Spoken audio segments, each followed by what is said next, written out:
నిష్పక్షపాతంగా అధికారుల నిర్లక్ష్య వైఖరి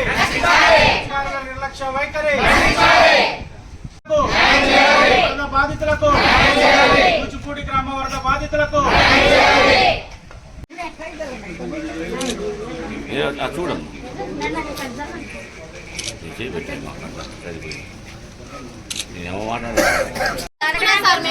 బతకడానికి వచ్చినాం. మా ఇంట్లో పరిస్థితులు బాగాలే, మేము బతకడానికి వచ్చినాం. మాకు అన్ని పోయినాయి. 1,50,000 పడి కొనుక్కున్న అది పోయింది, అన్ని పోయినాయి. ఏమీ లేవు, ఏమి లేకుండా ఉన్నాం. రాయి ముత్తయ్య గారు రాయి అంటే రాసిండు ఆయన. ఏమీ లేకుండా అనాథలు లాగున్నాం మేము. ఊళ్ళో రైతులు అన్నం పెడితే మేము తిని బతికినాం. మేము ఇల్లు కట్టుకొని మా పరిస్థితి ఏంటి? అంత రాత్రి మాకు అన్యాయం చేస్తారా? ఎన్ని రోజులు అవుతుంది? 20 రోజుల నుంచి కూడా మేము అసలు ఆడుతున్నాం. ఇంట్లో లేక ఏమి లేక పనులు లేవు, ఏమి లేవు. ఇళ్లలో కూర్చుంటున్నాం మేము. ఎవడాన్ని పట్టించుకుంటుండా? మేము ఆడ నుంచో వచ్చినాం. ఊర్లోనే బాధితులకు అధికారుల నిర్లక్ష్య వైఖరి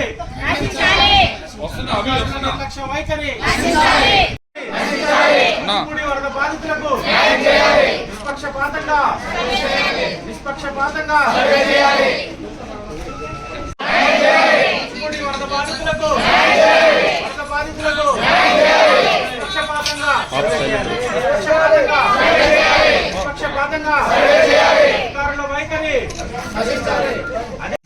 మేము మరి వరదకి పనికి పోవటానికి పనులు లేవు.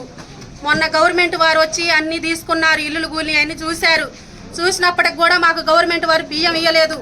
ఇక్కడ ఉన్న వరద బాధితులు అందరం మేము వరద బాధితులు. వరదకు కొట్టకపోయిన వారమే.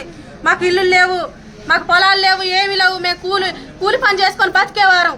మాకు గవర్నమెంట్ నుంచి బియ్యం పంపించలేదు, ఏం పంపించలేదు. ఇక్కడ ఉన్న మాకు మీరే న్యాయం చేయాలి. గవర్నమెంట్ వారు మాకు న్యాయం చేయాలని కోరుకుంటున్నాం. మాకు సహాయం చేయండి వచ్చి. ఇంతవరకు కూడా ఒక్కరు కూడా నాకు గింజ బియ్యం కూడా ఇవ్వలేదు.